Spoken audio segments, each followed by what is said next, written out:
Welcome to the Skeptic Zone, the podcast from Australia for science and reason.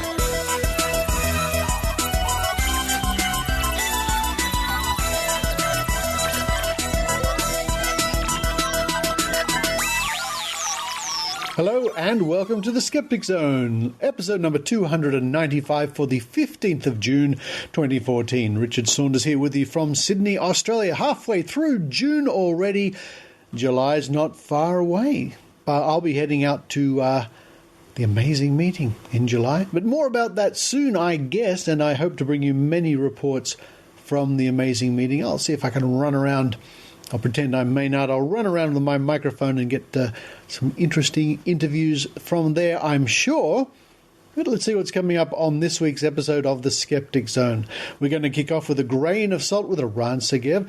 Now, Eran talks to Jonny Scaramanga, who grew up as a fundamentalist Christian. And he's sort of broken away from that now. But he's going to tell us what it's like growing up in that sort of atmosphere. Very interesting report. Another one of Iran's reports from QED in Manchester. Following that, it's a week in science from the Royal Institution of Australia at www.riaus.org.au. Then we have a sort of a guest editorial from Signe. She's going to be telling us about why we should ignore what anti-vaxxers have to say in their conspiracy theories. Yeah, it's like talking to a brick wall sometimes, talking to some of these people. In fact, I've had better conversations with a brick wall. That's coming up somewhere in the middle of the show. Now, this editorial was originally published on Medium, which is at medium.com. And I'll include a link to that in the show notes for this week. After that, it's Evidence Please with Jo Alabaster.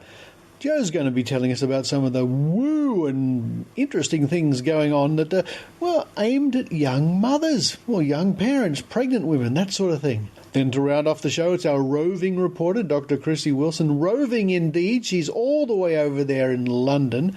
She's going to be telling us about a new book called The Survival Hypothesis because she included a chapter, a skeptical chapter in a probably not a very skeptical book. Now, those people who follow me on Twitter at Skeptic Zone would have seen that I've put up a little video of some outtakes and bloopers and things that I made when I was filming some of the Vaccination Chronicles. That is almost completed, my friends. I'm really pleased about this. It's taken a long time, much longer than I thought, but the timeline's all there. All the interviews are in place.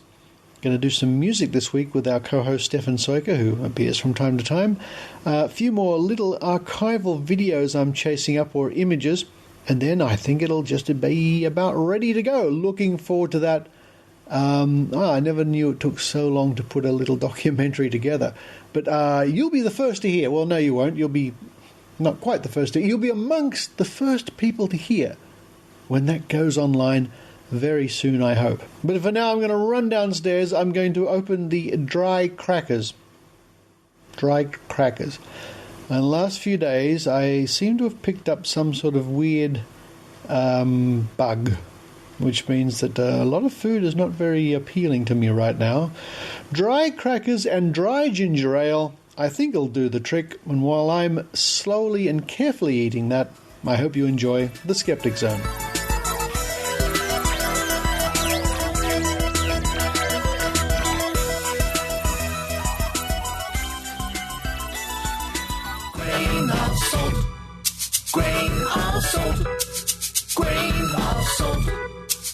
Let's all take this with a grain of salt. Here's Eran Segev. I'm here with Jonny Scaramanga, with whom I shared the stage today. We were on a panel about religion, persecutor or persecuted. And Jonny has a very interesting life story, in which he partially writes about in his blog. What's the name of your blog, Jonny? My blog's called Leaving Fundamentalism. And what is the life story that led to writing that blog? Well, I was born into the crazy end of Christianity. I've just alienated half the people I'm trying to speak to by calling it the crazy end of Christianity. But it was crazy. I was in like a mixture of all the different kinds of fairly extreme and conservative Christianity that there is, because my mum worked for Kenneth Copeland Ministries, who's one of the American TV evangelists that you'll see on channels like TBN, saying, if you give money to God, then he will give you 100 times that back. And so I was given, on the day I was born, a Bible with his signature in the front that said Jesus is Lord, and this is the world that I was born into.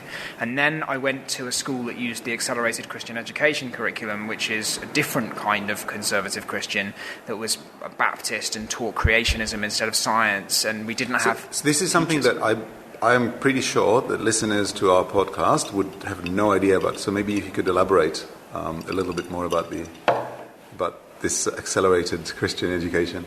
Sure. ACE. Yeah, they hate being called ACE, so let's call them ACE. So they don't have teachers in the normal sense in these schools. The kids, for most of the week, are working at desks which are enclosed on three sides with high screens between the students to stop them from interacting with each other. And so you're working in silence on these worksheets that combine the religious teachings into every academic subject. So when you're studying history, you're studying how the reason stuff happened the way it did is because it was all part of God's plan, which was to ultimately create America as a Christian nation and see the creation of the state of Israel. Those were the two big things on God's agenda. And then if you're doing science, you're learning about how evolution is bunk and what happened in Genesis literally happened 6,000 years ago. What about maths? Maths, they struggled it's difficult to make a Christian version of maths. So they'd have lots of Bible verses on the page while you're doing maths. And then occasionally you'd get something like, the Bible says Goliath was X cubits tall. So there's this many cubits in a foot and this many feet in a meter. So how many meters tall was Goliath? Okay. Those kinds of things. So how long were you subject to this kind of education? And actually not very long compared to a lot of people. I did it for my first year of preschool when I was 3 years old, and then I went to a normal primary school and went back when I was 11, just before I was due to go into secondary school, and I was there until just before I turned 15. So it's like 4 years in total that I was there, and some people do it for 12 or 13, and that must really bend you out of shape because it's taken me ever since to kind of process what happened to me there. So what did happen since then? So you've obviously left religion, but so you survived fundamentalism, and you've left that way of life. Yeah. What's the story around that? That's a long story. I'm in the middle of writing a book about that. So the short answer is... there a book cover? At the back of the book? Right, yeah, there's going to be the blurb, right. The blurb. So I had a meltdown one day. I loved the school. When I first started going to this school, I thought, this is where God wants me to be, and I am so lucky to be here. And then I became suicidal. So how old were you then? 11. Okay. And I became suicidal in quite a short space of time after going there. And I couldn't work out why at the time, and now it seems really obvious to me. And eventually I had this big meltdown in school one day, and I couldn't see for a few seconds. And then the next thing I knew, I was shouting at everyone. And then I slammed the door and walked out. When my parents found out that happened, they took the decision to remove me from the school, and I started getting a proper education. So I was really lucky I was able to do the last 4 years of school in a fairly normal way. And that meant that I started to get a good education. It was really difficult because teachers would talk to me about all kinds of stuff that I just felt was wrong, and I freaked out by it. But eventually I had my mind opened enough by going to school with sinners and realising they weren't these evil junkies that I'd been told that they were going to be. So Nate Phelps today in his talk talked about the phases of leaving Christianity, where he says there's the aha moment, then there's what was I thinking moment, and then the... What was I thinking came last? What was it? Yeah, so it's the aha moment followed, yeah. So what was your aha moment? I don't know if I had one, but one that was really important to me was that ACE teaches that God is right-wing, and that the more Christian you are, the further to right you will be on the political spectrum. And I'd taken that very much to heart, and I took all their lessons about how communism was the most evil thing in the world, and I took politics A-level. So you don't look old enough to have had all this kind of education during a time when communism was a real threat, unless you lived in North Korea. No, right. The thing about fundamentalism is that it is really rooted in the past. It doesn't believe in change. So fundamentalism developed during the Cold War. Christian fundamentalism is a really recent phenomenon, and its real peak of growth was in the 60s and 70s. So all of this curriculum that I was studying was written in the 1980s at the most recent, really. So all these Cold War kind of concerns about communism were really prevalent in the curriculum, even though communism had fallen and it really was irrelevant. And so I was being taught all this stuff about how evil socialism and communism were and how they were a threat to our way of life. And when I eventually had a politics teacher that taught me what communism was, I was like, oh, so you mean it's sharing? That's kind of nice. That's like maybe it doesn't work in practice, but it's not evil. I've been raised. So I was like, there was this definite moment of having realised that, and also realising that natural selection was actually kind of plausible. Of okay, so what else have they been lying to me about? And when at what stage in your life was that? That was when I was 18. Okay. But actually, it scared the hell out of me. I didn't then think about it again. I read some stuff that made me think what I believe is indefensible, and the arguments that I had were essentially you can't trust your own reasoning because you're a fallen human. You have a sin nature, and therefore you're not capable of seeing the truth. So you just have to take God's word for it. And by the way, I'm the preacher and I know what God's word is, so listen to me. And I didn't think about it again for a few years, but then when I got to university, I couldn't leave it alone anymore. I started to wrestle with it, and then the God delusion came out at the same time, and I read that, and that actually made me more defensive. The God delusion made me want to stick up for religion, but it also made me realise that a lot of stuff that I believed was untenable. And it was just a long and really painful and difficult process of leaving it behind, and it took me 10 years from when I left the school to being ready to go, okay, yeah, none of that's real. And when did you start writing your blog? I started the blog in 2012. And that was because a UK government agency had recognised some qualifications that were based on accelerated Christian education, and I was like, okay, no one is going to do anything about this if I don't speak out. Something's got to be done about the fact that kids are being given this miseducation, they're being deprived the right to learn and to think for themselves, and that's wrong. And what about your relationship with your family? I mean, they are aware that you're not a believer anymore. So, I mean, they obviously have to be aware of your way of life, but do they understand the deeper implications in terms of your beliefs and opinions? Yeah, well, my dad died when I was 17, I see, okay. Which was a huge thing because my family believed in healing, and a preacher actually said to my mum, you're responsible for whether he lives or dies. It will be down to your faith and your prayers whether he dies or not. He died.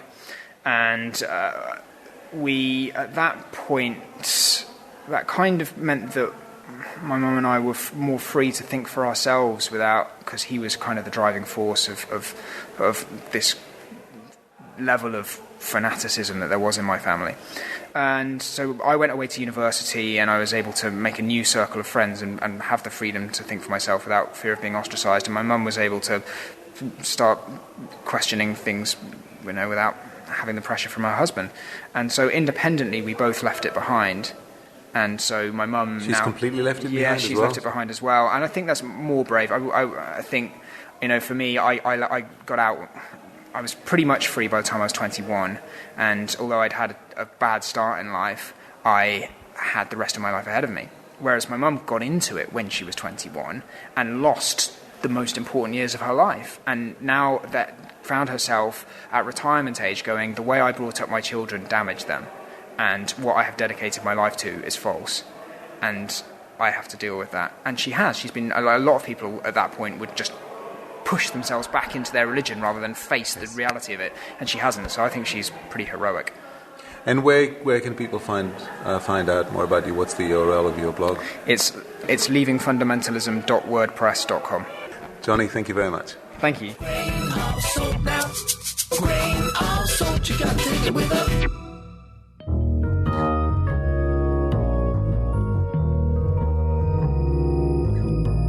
Hello, dear Skeptical Ninjas.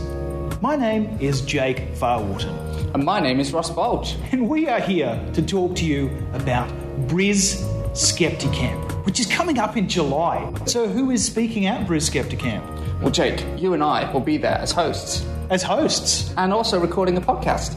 A podcast? Right. And we've got John Cook from skepticalscience.com. Wow. We've got Theo Clark, who does Hunting Humbug podcast, and also the Skeptic's Field Guide. That is amazing. And Loretta Maron from Friends of Science and Medicine. That is fantastic. And if all of that sounded too amazing, we have a whole host of local skeptics from the Brisbane area. So if I call now, do I also get a free set of steak knives? Well, I would be quite sceptical of that claim, Jake. So how can I find out more about Bris Skepticamp? You can go to brisskepticamp.org. That was an advantageously made web domain name, I dare say. Yes. And when is Bris Skepticamp? July 19th this year. So July 19th this year, and it's free. It's completely free. Completely free? Yeah. With a free set of steak knives as well? I would continue to be sceptical. So go to brisskepticamp.org right now.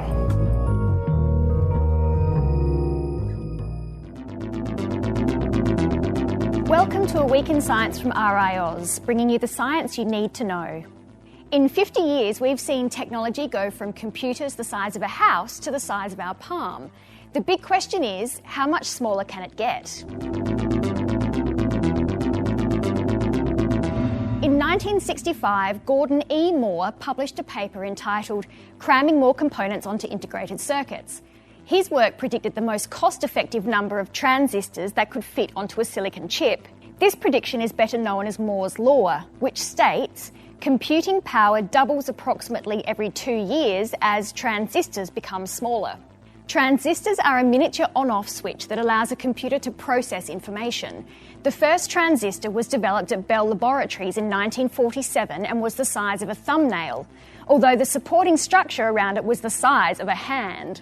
Since then, transistors have been shrunk down to the nanometer scale, meaning billions can now be crammed onto a single silicon chip the size of the original transistor. However, we may be nearing the end for Moore's Law as transistors reach the minimum size possible. Scientists are already working on quantum techniques which will shrink computers to the size of molecules. This is equivalent to squeezing today's supercomputers onto the head of a pin. As a result, expect your personal devices to be fully wearable, with ultra-long battery life, and able to communicate with buildings, roadways, and other individuals nearby. As a result, voice commands and gestures will remove the need for screens and keypads. It's also possible that the next generation of computers may be able to simulate human intelligence for the first time, or even interface directly with the human brain. And now, 4 fast facts about shrinking technology. CIRAC Mark I, a first-generation computer built in the 1940s, is on display in the Melbourne Museum. It occupies 40 square metres and weighs around 2 tonnes. Today, the transistors on silicon chips are less than 30 nanometres wide, meaning over 2,500 would fit on the width of a human hair. A modern transistor can turn on and off more than 1 billion times per second. This is the equivalent of switching a light on and off 150 times per minute for 2,000 years. Based on Moore's Law, futurists predict that computers will become more intelligent than humans between the years 2030 and 2040. That's it for This Week in Science. For more information on shrinking technology, go to the RiAus website, riaus.org.au. Follow us on Twitter at RiAus and like us on Facebook. I'm Tania Meyer, and we'll catch you next week.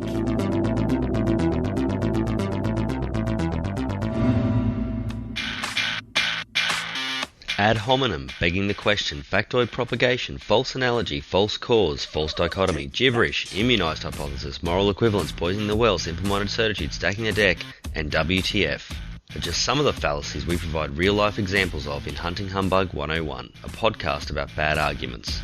Check it out at www.skepticsfieldguide.net.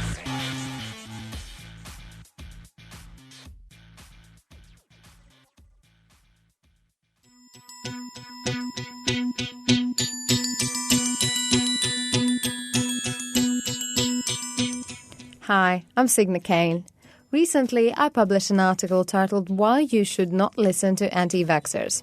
Here is my radio version specially for Skeptic Zone. Most skeptics have come across conspiracy theorists, the people who claim that lizard people are in charge of the world or that the moon landing never happened. When you question their claims, conspiracy theorists usually come up with a story that involves the authorities covering stuff up.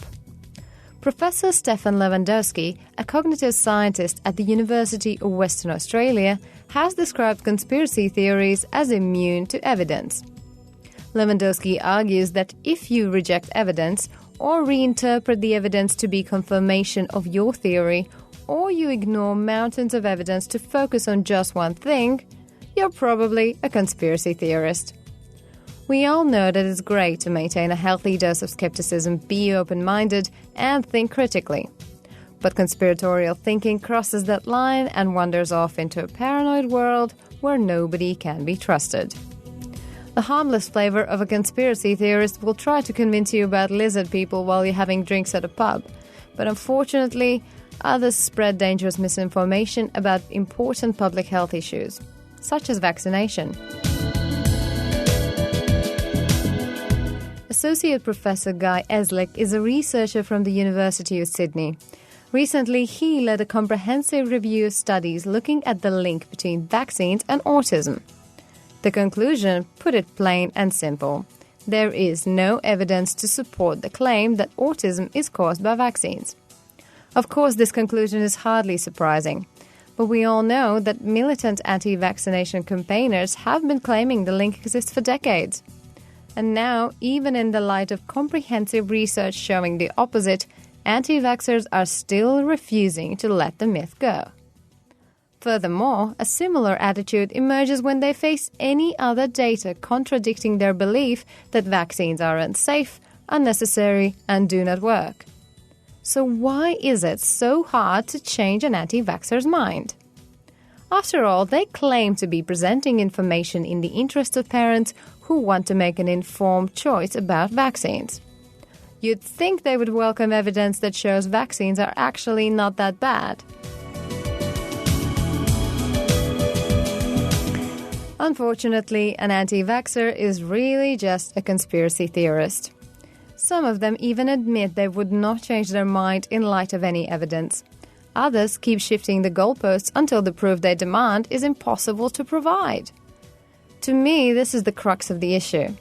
You can't tackle a conspiracy theorist with facts or evidence. It's because their logic prevents them from taking into account anything that contradicts their worldview. In fact, Lewandowski and his colleagues have outlined 6 criteria for conspiratorial thinking, and most of those apply to anti-vaxxers. Here's how. The first criterion is nefarious intent, the belief that presumed conspirators have evil intentions. For anti-vaxxers, this usually goes along the lines of Big Pharma killing babies for money. Similar narratives include careless doctors, incompetent health authorities, research fraud, and other explanations for why nobody believes that vaccines are bad.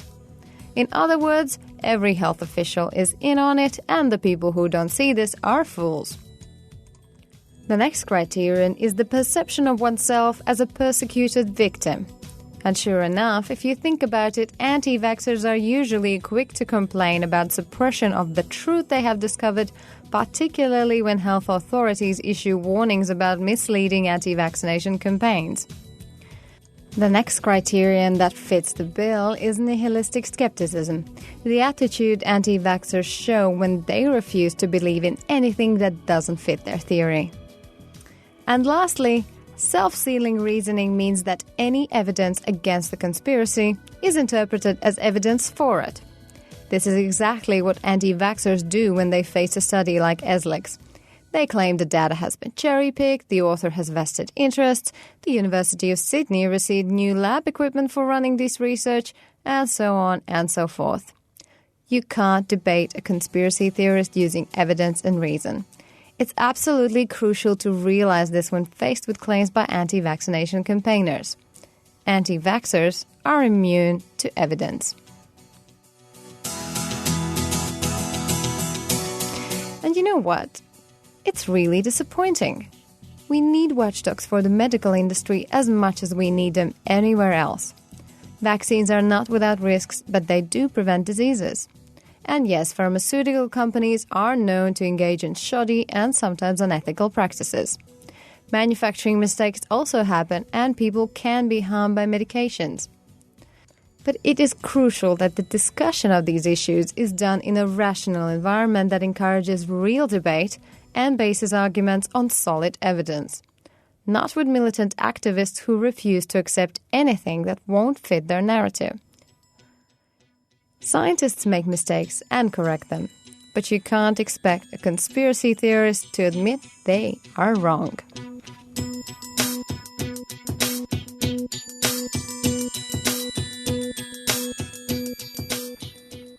Hey guys, Jay Novella here. Simple question. Where will you be this November? Because I know I'm going to be at the Australian Skeptics National Convention in Sydney, and so will all the rest of us from the Skeptics Guide to the Universe, including George Robb, and Dick Smith, and Dr. Carl, and Dr. Raichi, and lots of other awesome people. Why aren't you going? Did you not sign up yet? Get on there and sign up. This is going to be some epic stuff here. You don't want to miss it. Go to skeptics.com.au/convention.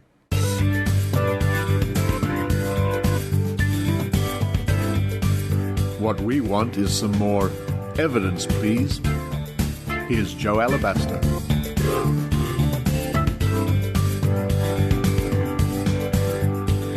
Hello, this is Jo Alabaster. This week I'd like to talk about some of the strange claims that I encountered and curious advice that I was given as I entered the world of parenthood. When my partner and I decided to try to conceive, we weren't public about it and didn't face any fertility troubles. So thankfully I avoided having to negotiate any of the myths or questionable treatments that hopeful parents are prone to encountering. There are plenty out there though, from old wives' tales such as having a woman hold her legs up in the air after coitus, having her quaff grapefruit juice, or sitting in the chair of a woman who is pregnant, to naturopathy, acupuncture and other traditional Chinese medicine, chiropractic, hypnotherapy and homeopathy treatments. Infertility affects 1 in 6 Australian couples, and as such there's a strong market for alternative medicine. Fortunately, there are also evidence-based investigations, recommendations and treatments, so a trip to the GP for a chat and a referral can be a fruitful option for people who are experiencing trouble conceiving. There are also many myths which claim that you can influence which sex your child will be. Some people recommending switching to a so-called acidifying diet, which is supposed to cause the physiologically impossible act of killing off male sperm. Trying to conceive in particular positions, timing conception based on ovulation, mood or time of day, and gorging on chocolate to have a girl. One particularly persistent myth is that timing conception based on the mother's date of birth and the Chinese lunar calendar can result in having either a boy or a girl. I just had a quick peek at the charts, which have informed me that my son was supposed to be a girl and my daughter was meant to be a boy. But frankly, it's pretty much a 50-50 shot. Children with intersex conditions don't seem to be acknowledged by this system, and my results are statistically irrelevant, as are the results of those who have had hits from this system and experience confirmation bias. Back to evidence-based medicine. It is recommended that women take folic acid supplements for at least 1 month prior to conceiving, then for the first 3 months of pregnancy. Research has shown that an adequate intake of folate, 600 micrograms per day, in the periconceptional period has the capacity to prevent 70% of all cases of neural tube defects. Additionally, adequate iodine is critical for the gestating fetus's brain development, and iodine deficiency is widespread across the population in general. As such, a 150 microgram supplement is recommended. So when I was trying to conceive, and for the first few weeks of my pregnancies, I took supplements. Much to my chagrin, this meant heading to the vitamin aisle of my pharmacy and selecting something made by a company who also sold a lot of unnecessary and potentially harmful supplements. But you do what you've got to do, and this certainly wasn't the first time I've compromised my skeptical sensibilities in a pharmacy. Early pregnancy is an exciting time. I chose not to go public before my first 12-week scan, but I did join an online parenting forum to connect with other women who were having similar experiences. I chose the one which appeared to be the least worm-infested, but goodness, it's a minefield of anecdote and belief out there. I was very lucky with the birth group I became involved with. The women were lovely, or rather sensible by my reckoning, and very supportive of one another. Many of us, myself included, were hit with varying degrees of the comically misnamed morning sickness throughout our first trimesters. For me, it tended to last all day. I got through it by eating small, simple meals throughout the day and nibbling on crystallized ginger, which has been shown to be effective in treating symptoms of morning sickness in randomized controlled trials. I've known of other women who have tried acupressure, acupuncture, traditional Chinese medicine, rescue remedy, and other unproven treatments, and certainly some felt that these helped. I'll note that mild morning sickness can certainly be influenced by the placebo effect, though, and it is generally self-limiting. If it's bad, chat to your GP or obstetrician. There are a few old wives' tales around which claim ways to predict the baby's gender, from the shape of the bump to dowsing using a wedding ring tied to a string. The reliable way to find out, however, should you want to, is via ultrasound. Occasionally the sex is apparent at a 12-week nuchal translucency scan, which is used in conjunction with a blood test to determine risk factors for Down syndrome. But if the sonographer is unable to make the call then, the 20-week fetal morphology scan should reveal all. Regarding ultrasounds, I was rather surprised to discover that some people opt not to have them at all. Sometimes because they wish to take a whatever will be approach to the health of the baby they're carrying, which, being quite the fan of being informed and prepared, is difficult for me to understand. Sometimes because of the mistaken belief that ultrasounds could potentially cause harm to a fetus. Ultrasound imaging is precisely as it sounds. High-frequency sound waves which bounce against different tissues, creating an image based on the return of the echoes. There is no evidence that ultrasounds have ever caused harm, nor any plausible mechanism by which they could when used within the guidelines for obstetric imaging. Yet in some sectors of the community a fear persists, one which causes people to forego learning potentially important information about their developing child's health. During my pregnancies, my diet seemed to be of great interest to some people. I stuck to the New South Wales Food Authority's pregnancy and food safety guidelines, which suggest a balanced diet which provides optimal maternal nutrition and foods to avoid to reduce the risk of consuming pathogens which can cause risks during pregnancy, such as listeria, salmonella and toxoplasmosis. I also avoided alcohol and, in consultation with my doctor, cut down my coffee consumption to no more than 2 cups of weak instant coffee a day, this being the most radical dietary change I undertook. It was around this time that I began to hear what is humorously dubbed the mother-in-law fallacy. I ate soft cheeses during my pregnancy and my kids turned out okay.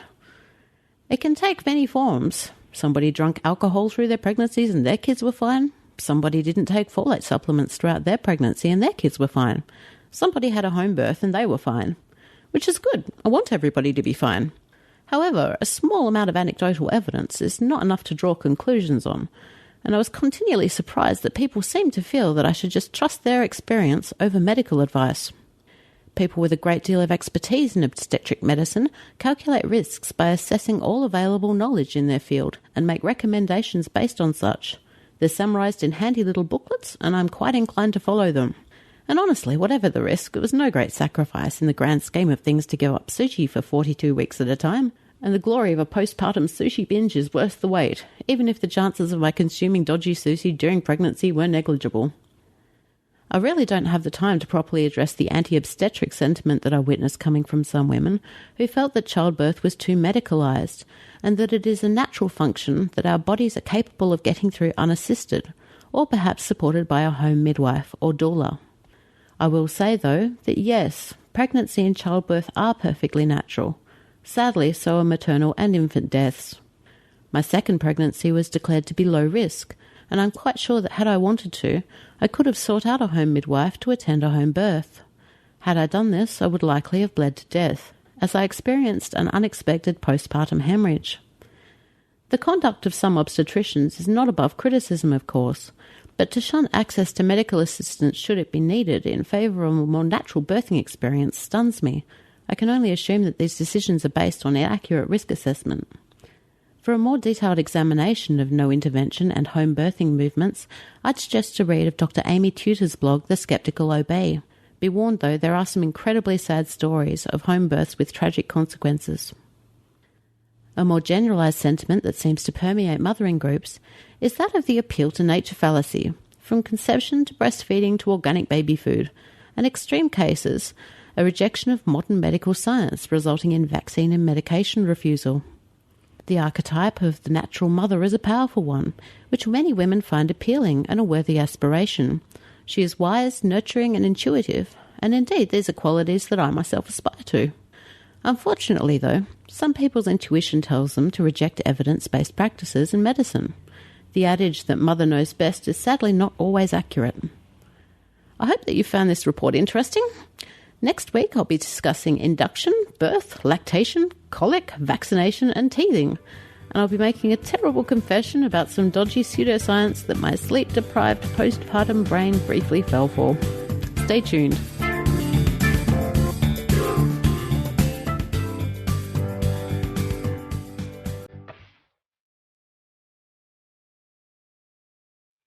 Podcast Science is an award-winning weekly science show in French hosted by a bunch of crazy enthusiasts. We are convinced that the greatest ideas in science are quite easy to grasp as long as they are presented with passion, using a vocabulary common to all curious minds, whatever their academic background, if any. You don't understand French yet? Why, it's never too late. All our stories have a written transcript on the website, and people from all around the world are using our content to learn Molière's language.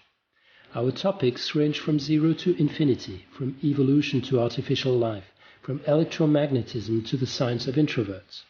We just love mathematics, science, critical thinking. So do you? Want to join? You can subscribe to the podcast for free from our website, podcastscience.fm, that's in one word. You also find us on iTunes and SoundCloud. See you soon, hopefully. Hâte de vous accueillir. À bientôt sur Podcast Science.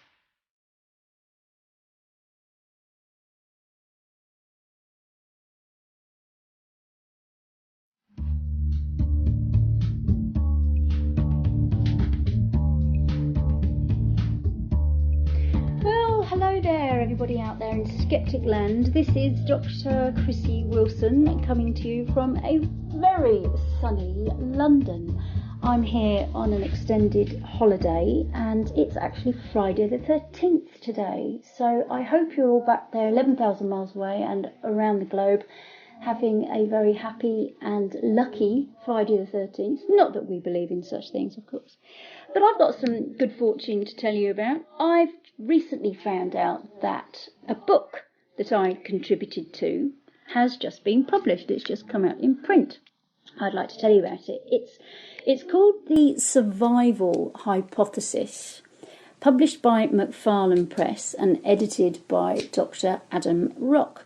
And it's a collection of essays and various contributions from a range of academics, psychologists and parapsychologists on the state of research into the idea of consciousness surviving death. Specifically, it's looking at the scientific evidence for mediumship. Now, Adam approached me and asked me if I would like to contribute a chapter to give a skeptic's view. The whole book is essentially a group of essays that are somewhat sympathetic towards the idea that mediumship is real. It's very much coming from a parapsychological perspective, which, as you will all know, is very sympathetic towards the idea that psi and psychic powers, etc., are real and testable. So they've asked me to give a skeptic's view. Now, to be fair to Adam, he has attempted to get a nice range of approaches and views. So you've got essays, for example, on a qualitative approach to mediumship. So what people actually say about what they believe as far as mediumship's concerned. They've got mixed designs. They've got laboratory research, and empirical evidence from laboratory studies. They've even got a chapter on neuroscience, the neuroscience relating to mediumship. So my particular contribution focuses on two particular areas. Number one, I've given a fairly abrupt critical appraisal of the research literature from the parapsychologists. And, I mean, this is not new. You know, there were a lot of studies done way back in the 70s and 80s, mostly carried out by a team led by someone called Gary Schwartz, who did a bunch of studies attempting to show that mediumship was real, and he did some studies in a laboratory with various psychics, and it was given a huge amount of media coverage when these findings came out. And not surprisingly, skeptics, people such as Wiseman and Ray Hyman, looked at the work and looked at the methodological descriptions of the studies and the interpretations of their results, and actually came to very different conclusions. So I'm kind of following on from that and looking at more recent studies that have taken place. Interestingly, one of the parapsychologists that has produced some research in this area is called Archangel. That sort of thing doesn't really give much confidence, really, to sceptical reviewers. But anyway, I've looked at the research, and they're typically reproducing the same mistakes, and the methodological issues are still there. So, for example, when researchers write in their methods section that they used, quote, for this study, we used 5 gifted psychics to take part in this particular experiment. I mean, that kind of thing does not fill a skeptic, a reviewer, with confidence. And there are all sorts of methodological issues associated with this line of research. So that's one of the things that I talk about. The second thing that I talk about is the egregious nature of psychic mediums, and I talk about the history of psychic mediumship, etc., and where we are with the modern approach to psychic mediumship. And nothing really seems to have changed in 100 years. You know, we've still got the con artists out there, and we all know who they are, and we've still got the legion of well-meaning but misinformed individuals who think that they actually have the gift. So it's all in this anthology. And to be fair to the publishers and the editor, they've tried to create not just a sort of new agey textbook that will be in the occult section of a bookshop. They've actually very much gone for a scholarly text, and it is an attempt to investigate scientifically the nature of mediumship and what it all means. So anyway, my skeptical contribution is in there. Look out for it. It's called The Survival Hypothesis, McFarlane Press, and edited by Adam Rock. And as a little coda to this, as a result of this being published, I've been invited to speak at an up-and-coming convention called the Afterlife Convention, and it's being held next year in Melbourne. And it's essentially a convention celebrating the nature of mediumship and celebrating the fact that we can talk to the dead. And I'm not quite sure whether the conveners understand that I'm actually a skeptic. So it's going to be quite interesting. I don't really think they're going to appreciate a little blonde pommy intimating in no uncertain terms that they're all actually deluded. I was wondering, I don't think there's actually been a public stoning of a skeptic for a while, but watch this space, because that could well happen. And just before I leave you, two things that you might be interested in. Number one, those of you that read the Skeptic magazine may have read my article in the last edition where I'm talking about a new course that I've written for Macquarie University. The course is called Why People Believe Weird Things, and it's a 12-week course for undergraduates explaining why people believe in weird stuff, looking at all the different things that I usually bang on about, cognitive approaches, biological approaches, etc., etc. And initially, myself and the director who put this together, Mark Carter at Macquarie University, we expected to get about 80 students enrolled in the first session that this has been presented. But we've actually just reached 450 students who are now enrolled in this course. So it's absolutely a fabulous result. And it does show that skepticism is out there, and it is attracting lots and lots of students. These are mostly education students. So these are future educators. So we're really, really pleased that we've got so many students enrolled. And at the end of the year, after the course has finished, I'll be reporting on the students' response to the course, and how they found it, and whether their particular personal views have changed as a result of doing the course. So I will get back to you on that in a later edition, no doubt. And just before I leave, it's Friday the 13th, and it's just at the start of the World Cup. So it's Australia's first game tonight. So best of luck to Australia, and best of luck to England tomorrow. I wonder what the chances are of getting England and Australia in the final. Wouldn't that be fantastic? By the time you're all hearing this, I'm sure it may well all be over for both Australia and England. But let's keep our fingers crossed. Not that we believe in such things. Okay, guys, that's Dr Krissy signing off. And as one parapsychologist said to the other, I'll spook to you soon. Bye.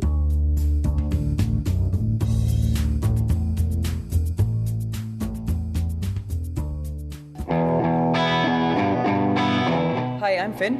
And I'm Rebecca. And we're the Skepticons. Skepticons is an Irish podcast by the Dublin Skeptic Society. It takes a conversational, reverent look at science, news and skeptical topics from an Irish perspective. You can find us at www.theskepticons.com. You're always spirit with a strong finance.